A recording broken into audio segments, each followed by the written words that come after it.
Welcome to Paul versus Destin. On this episode, we're going to be talking about those sexy PS5 numbers that have just been coming out versus the Xbox planning strategies and what we already know about Xbox. Let's get into it. And of course, this is to the death.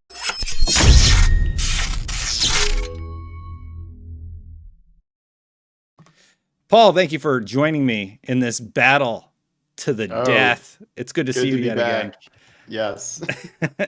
Yeah, so today's topics are going to be Uncharted 4 being on PC. We're going to talk about how Sony has done really, really well with their live service games, how they want to enter the mobile market. And generally, we're going to do that thing that I like to do where I say like, oh, Sony's doing this.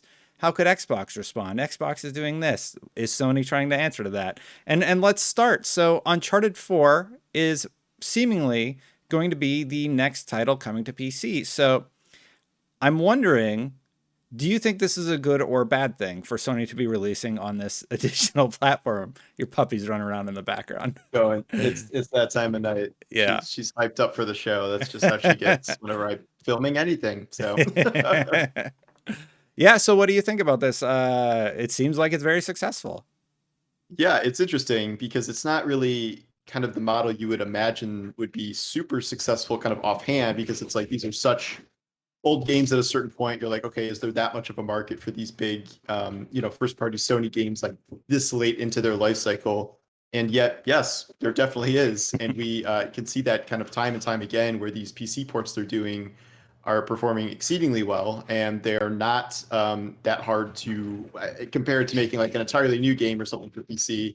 It is a lot easier to be able to just kind of port those over. And so, that the return on investment of those has been pretty wild. So I understand why they're continually doing it. And I also kind of get why they're doling it out slowly as opposed to just doing it on a more kind of, okay, we're going to do like 8 games at a time and just dump them all in a batch. Like it makes sense kind of scheduling it how they have been. Yeah, so based on their report from Daniel Ahmad, friend of the show, even though he doesn't know me whatsoever. Friend of the show because you cite him all the time. Because I cite him all the time. He tweeted some of the interesting presentation items from wherever this is from, actually. But it says off-console Horizon Zero Dawn, ROI 250%. That is massive. Creates new fans for our IP, targets new geographies, and then there's like China's listed, and I am bad at flags. I don't know what the other flags are, but more PC releases planned, Days Gone and Uncharted 4 Thief's End. And to me, that was really, really interesting. And the first thing I wondered was, that is awesome for Sony, first of all.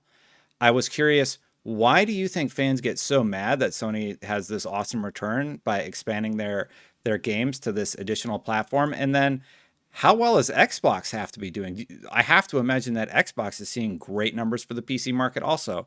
You talk about the install base of PlayStation and you talk about the install base of Xbox, and people are like, well, it's 2 to 1. How could Xbox ever keep up? They have the PC market, and the PC market is billions, right? Well, so okay, what's your thoughts? They have the PC market, but a lot of the times, like it's like a one or the other thing. So they're launching them at the same time, but like Sony is, at least for some players, able to kind of double up because they're not just giving people like a free PC copy of whatever game they're coming out with, whereas Xbox is doing their like it's coming out on both platforms at the exact same time. To answer your first question about this, I didn't know people were mad about this, but I guess I'm not surprised, given that Sony fans are very, very territorial in that they really like the selling point of the PlayStation being that it is the only place to play these very, very high profile, game of the year contender type games. Yeah. And when that opens up, that takes something away from their perception of the system, I guess. But let me interject briefly on that. I want to be really, really clear. When I say people get mad about it, I think it's a very small amount of people who get a lot of attention who get mad about it, because when they get mad about it, described all of the yeah, right. The fanboy so debates that we have. I think most people like you and me are like, this is awesome. I already played Uncharted 4 on my PlayStation 3. Is that what PS4, right? Uncharted 4 was PS4. Yeah, it was with PS4. Yeah. And then Uncharted 3 was the one with the plane level. That was awesome, but I screwed up on the plane level. Yeah, so Uncharted 4, PS4 title. The fact that it's coming to PC is great. right? I've already played it, and now this whole other group of people is going to get play it. And I think most people like us are just happy that more people get to experience those games. But I did want to discuss about that aspect of anger that I completely don't understand. I don't get it. And I thought maybe we could dig into I that. literally, I mean, I think that's genuinely why is because, but like I think it's not really justified because of the space between them. So like if people have to wait 2 or 3 years or more for these games to come to PC, which is like Mhm. usually what it is, I don't really understand why it would be that big of a deal. Like I kind of understand the argument people make when they talk about Xbox and simultaneously releasing on PC, because at that point it does sort of feel like there is no true such thing as an Xbox exclusive because everything is just on PC. So if you have a PC, gaming PC, you can experience all the Xbox exclusives. Good for the gamer, but not good for this idea of like I have this very important box and it is the only box that can play these games. Yeah. Sony is like kind of opening that up a little bit, but with such a time delay, like I guess technically no, a lot of Sony games will in the future no longer be PlayStation exclusive, but like it's such a delay that I don't think it's that big of a deal. And like even if they were doing simultaneous PC and console releases, which I don't think they will, because that would take away too many sales from PlayStation. I still don't think it would be that big of a deal. Like it would only be good for the consumer. It might be bad for Sony, but I don't see how that would like negatively impact the actual consumer, other than if you just really hate people who are like PC mains for some reason. Yeah, I guess. it's almost an event when these games come to PC. Like Days Gone just came out and people are like, "Wow, I love Days Gone," and they're taking screenshots on their PCs and showing off like how good the game looks. So like that one has a little bit of a history to it. Like there's no Days Gone sequel coming out that was revealed recently, and people are a little upset about that. So they're when they are getting to experience it, they know like this is the only game. And I have to wonder if Sony hears loud enough that like, oh hey, this game found legs like much further out from release. Like a 250% return is insane for a game like Horizon. They already knew that was a hit. I wonder if it'll move the needle on the idea of a Days Gone sequel on the PlayStation platform. That's a good question because I mean, when we think about most big first party games that are coming to PC from Sony, like they're almost all like pretty big hits, and we already know that they are getting sequels. I mean, Uncharted 4, yeah, it was the end of his story, but I'm sure they're going to make another Uncharted game in some form. And like that What? game, that series didn't end because it was like performing Breaking poorly, news from obviously. Paul Tassi. Yeah, I know. Uh, but Days Gone is an interesting case because like that was kind of one that was on the bubble where it probably did do pretty well. It just didn't do like Sony levels of first party amazing where like a sequel is guaranteed. If they can sell a ton of copies on PC and the game kind of gets a new life. I mean, you see this happen a lot with like canceled TV shows that get renewed if they are huge successes on streaming service or it used to be like movies that would do really home at like home rental might get a sequel when it wouldn't have happened otherwise. So I could see that potentially being the case. I don't know how often it would come up, and Days Gone may end up being kind of a very specific case for that. But it would be cool if that could happen, and it would only serve to reinforce that it's a good idea to keep doing this with PC games. Yeah, I mean, I agree. I love seeing these games come out on PC because you get to see what could have been if they had been released on more powerful hardware and just like Horizon's gorgeous. Uncharted's a gorgeous game. So getting to see what they're able to do there. And of course, mods are always fun. So, maybe Yeah. there'll be interesting ways that those games can be enhanced. Um, I'm not sure if I want to see the Horizon mods people are going to make, but okay. but moving on, they also brought up live service games, and we're going to kind of talk about how they want to get into some different areas here. But they brought up that PlayStation Now has 3.2 million subscribers. What else? Let me just bring up the slide here really quick. Yeah, so PlayStation Now total paid subscribers in 2019 it was 1.8 million. That was the PS Now relaunch, new content proposition and pricing October 2019, and that was a jump from 2018 of 700,000 users. So that was the first year they had a big improvement with PlayStation Now, and in 2020 they're saying that they had 3.2 million subscribers. Service updates, they did $1 for 1 month promotion, which I signed up for and tried it out. And I made my PS Now versus Game Pass video during that time.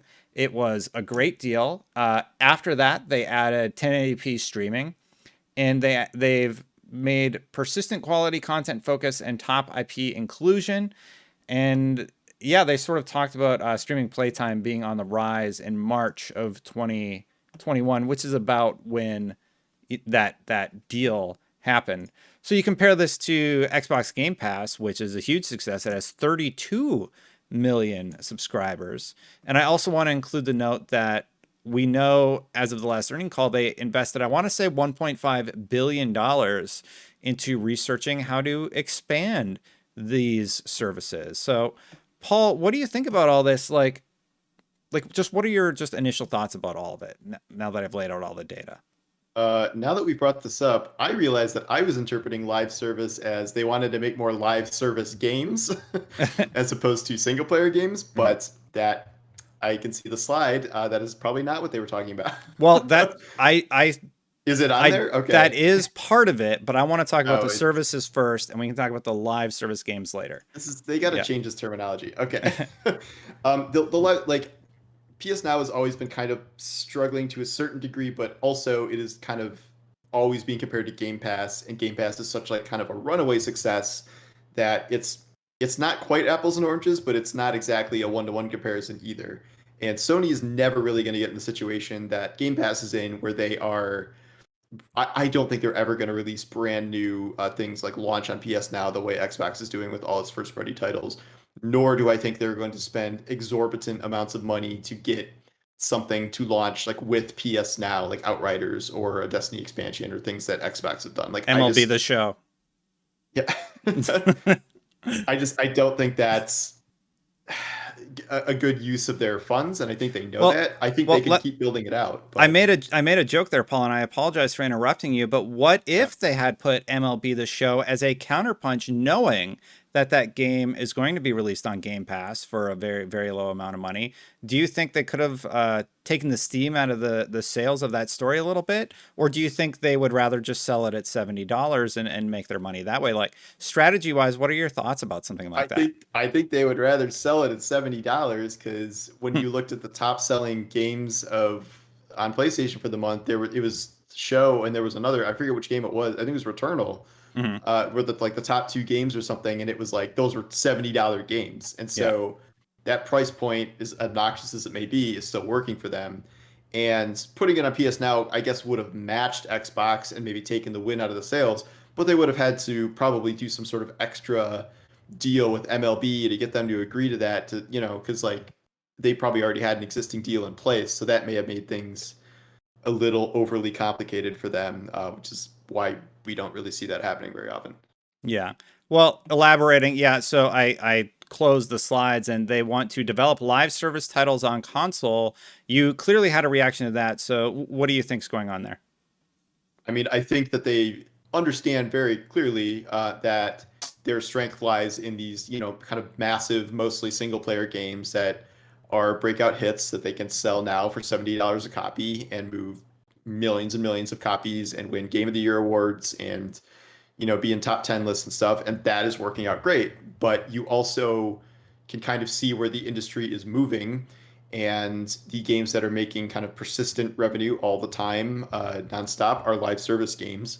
So if Sony can work its developer magic to get some studio, or either one it has, or form one, or buy one, or whatever, to make them a live service game that is received as well as their single player games have been, that would be a great thing. And the thing that jumps out to mind immediately is something like Last of Us Factions, where if they are making that like a standalone game, like that seems like something that could kind of combine. They have this prestigious world of The Last of Us, and then if that could combine with some sort of live service ongoing multiplayer combat thing, it can not only be like a popular game, but also something that's a revenue stream for them. It does not sound like they're going to be pivoting away from these huge single player games they're continuing to make, but it does make sense that they would want to try and at least expand their portfolio in that direction, even if we don't know exactly how that's going to play out. Well, they seem to have a great relationship with Square, and the latest rumor, of course, is from Reset Era, so take it with a grain of salt. But it seemed like the user Navtra was indicating that there would be something set in the Final Fantasy universe, and I actually believe even IGN reported on this today. I would have to look at it today. I'm not in the news department, so I don't have like omniscient knowledge You're of gonna what we scroll through reported all on the stories. every You guys day. publish like 50,000 stories a day. No, we publish like 10, right? But anyway, You know how hard it is to keep up with your output of stories when I'm like one person doing this. what would you think of something like that, though? What if it was a Final Fantasy game? Like, that would crush, Yeah, right? I mean, obviously it jumps to mind that like Final Fantasy 14 is like this one of the most popular kind of live service ongoing games there is. So for them to develop something that is, I guess, somewhat similar to that, but maybe a little less of an MMO and focus on some other aspects, but of that quality, I think that would obviously be a huge hit for them. And Final Fantasy does seem to be kind of one of the third-party relationships that they have maintained over the years. Like, yeah, Final Fantasy isn't necessarily PS exclusive anymore. There are games and aspects of it that are, but it is brought in. But they have maintained that relationship enough where it's still kind of mostly associated with PlayStation. And if they could have a live service Final Fantasy game all to themselves, that would be very huge. And I think that would certainly be a good use of their resources. Yeah, I'm trying to look for the particular post. I wasn't able to find it, but I remember it was a Square game, and it was particularly interesting to hear that they would even consider getting into that market. Here we go. Square Enix reportedly announcing a Souls-like Final Fantasy at E3. That was via Fanbyte, and that is the rumor that I've seen going around. Team Ninja is allegedly making Final Fantasy Origin, a PS5 console exclusive action RPG set in the world of the original Final Fantasy game released in 1987. I would lose my mind if that was a real thing. If it was a Dark Souls style Final Fantasy where I could fight people online and be invaded by them, that would be probably one of the biggest announcements for me this E3. What would your reaction be to something like that being true? Yeah, I mean, I'm not the biggest of Souls player. I played Bloodborne and that almost killed me, but I can understand just how this would be a great idea and a huge draw for them. Obviously, they have found huge success with the Souls-like genre as a PlayStation exclusive genre for the most part across a number of different titles, and combining that with Final Fantasy, if it worked, and if it could be this kind of invasion-based multiplayer thing, in addition to being like a really challenging single player, I think that would be very cool. And that would certainly be a big announcement if they're doing it around the E3 time here. Well, Square Enix has a show at E3, right? So yeah, could be. Yeah, and then sorry, there was another one I was looking at right here. This is sort of happening live. I apologize, chat, if you're watching this as a VOD. So much pre E3 news to go through. So. Yeah, today was a big news day. We record these on Wednesdays, so this is on the 26th. So I'm sure something major will have broken by the time it goes live. But yeah, so basically, Sony says it will make more first-party service-like games will release on PlayStation as well as other platforms in the future. So the next story I was going to go to was more mobile games. It's been discussed for a while. Xbox has iOS and Android Game Pass now, but this is particularly interesting. When they say other platforms, does that only mean mobile? Does that mean mobile and PC? What do you read into there? I mean, we've already kind of gone over how they are going to keep investing in PC. I doubt we're going to see them making like dedicated PC games that aren't on PlayStation, but I assume at least part of that is referring to, what we kind of already know about their PC plans. Mobile, yeah, that probably is a good chunk of it. I don't know if that means like PS Now for mobile and enhancing that and stuff like that, or if it means they're going to literally task, their first party developers with making mobile games. That is a whole different can of worms and could go well, but I think we have seen certain instances of traditional kind of developers trying to go into mobile or bring certain IPs into mobile, and that doesn't always work out. Sometimes it can be, a big hit and stuff, but other times it's been a little bit of a struggle. Well, I mean, do you think Sony's learned from the mistakes of the market, or do you think it's going to be cash grabby? Because here, I brought up the tweet here. You can see it. Sony's Jim Ryan says PlayStation team is planning on exploring the mobile market with some wonderful PlayStation franchises. I have to imagine that that is a mobile specific genre. Like if you look at what they did with the PSP and the PS Vita, like games like God of War were fantastic on those mobile platforms. I loved my PSP back in the day. I remember I played through all of Peace Walker on a road trip in the back of a car. And well, I had a claw hand by the end of it, but that was great. So I think that they can be a lot smarter with what they do with the mobile market, but there is that concern that it's just going to be a cash grab at the end of the day. So, what do you think, Paul? I mean, I would say generally speaking that we haven't seen Sony do like tons and tons of cash grab stuff like among their existing IPs right now. I guess that depends how you classify like remastering The Last of Us like 3 times, but like generally speaking, like these games are not usually jam full of microtransactions like the ones, the more iconic ones that we know. They're not very cash grabby at their base. That's why I would be a little kind of wary of converting them to mobile. And it's tough because like I could easily see something like, okay, like, we're gonna launch a mobile version of like a mini game for God of War Ragnarok or something, or like a precursor game to that. But you don't see like you're talking about the old PSP games and stuff, and those were really high quality. But what you don't see tons and tons of success on in mobile are kind of higher end, very expensive to make mobile games that are of like double A, triple A quality. I mean, they exist, but they are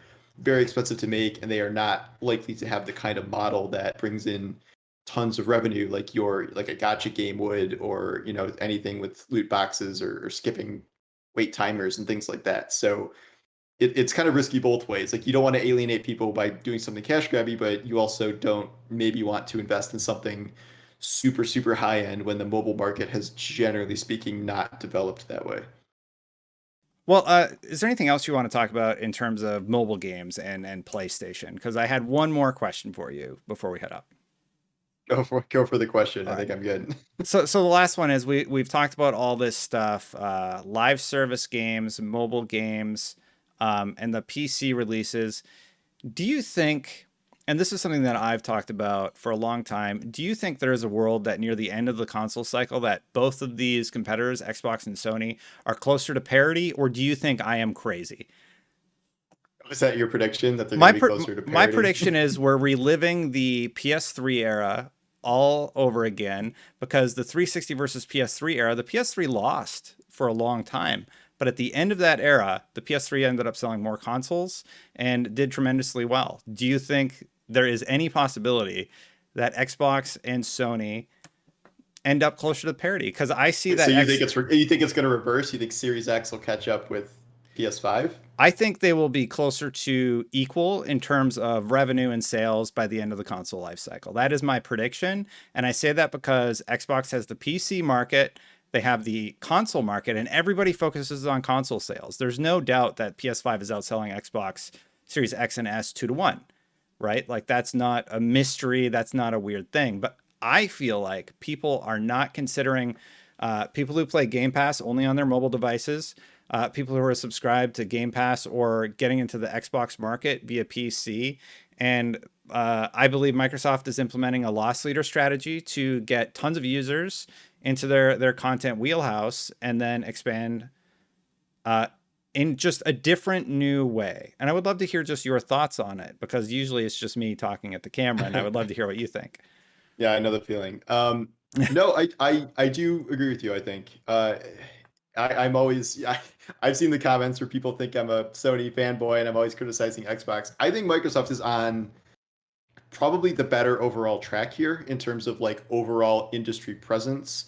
And I think Sony is just too scared of losing their bread and butter, which is selling a ton of copies of admittedly very good games for their consoles, and not really able to or willing to expand in all these different ways. Whereas Microsoft is really kind of lunging forward to become really the only kind of equivalent to a Netflix of gaming, whereas combining Game Pass with xCloud, but also it doesn't really have any competitors in this space. Like Google Stadia is about to collapse. I cannot imagine Amazon Luna is going to do much better. And Sony is very far behind in that whole thing. And if they do have their own kind of streaming thing, they might have to rely on like Microsoft servers to even get it to work in the first place. So I think Microsoft is kind of spreading around its eggs and putting them in multiple baskets rather than just relying on like, okay, we're going to sell this really expensive console and we're going to sell these really expensive games for that console and make all of our money there. And Mhm. like that's worked out great for Sony, but I do think it is not very forward thinking with how the industry is evolving. And I don't think it's caught Sony yet. I think Sony's going to have a very successful generation, but I think Microsoft is smartly laying the foundations for a probably more lucrative, more widespread generation and generations to come after this, like kind of building out this entire ecosystem. So Yeah, I do agree with you. oh, thanks, Paul. Yeah, and Yeah. I agree with everything that you said. Basically, I think that these companies do catch up, and the thing that I keep trying to point out is I don't think the numbers are as black and white as the internet makes them. I think that this is going to even out further down the line. It's great to see Sony's having a 250% return, and this story was so interesting to me today. I'm like, Paul, we should talk about this because I think like this has so much meat to it about what's going on strategy wise. I feel like Sony is now trying to figure out how to do some interesting things that Xbox is doing, which is great for anybody who owns a PS5 or anybody who is a Sony fan, because it means you're going to get better stuff at the end of the day. And it's also good for Xbox fans because it means you're probably going to get more exclusives. I've said it publicly that I think those Bethesda games will be Xbox exclusives going forward. I can't imagine them coming out on Sony platforms. I would be very, very surprised. I'd be shocked if we saw Elder Scrolls or Fallout even on PlayStation consoles going forward. So we'll see what happens there. I mean, they spent $7.5 billion. They want people in the Xbox family of devices, period. And that's what they've said about it. But anyway, that's my 2 cents. Paul, I don't want to keep you too long. I know it's late where you are. Thank you so much for making the time today. This show is to the death. So let's do it. Finish him!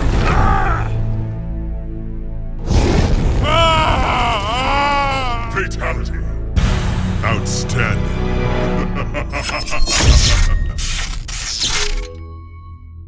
All right. Once again, I've killed Destin, of course. Thanks everybody for watching. You should definitely subscribe to Destin's channel as we do this almost every week, and he has been making some awesome videos on his own. I also have a YouTube channel. You can just look for Paul Tassi on YouTube. I am mostly doing my usual looter kind of stuff, a lot of Destiny, a lot of Outriders. And then every so often Cyberpunk patches itself and I have to play that. So, but yeah, thanks so much for watching and we'll see you guys soon.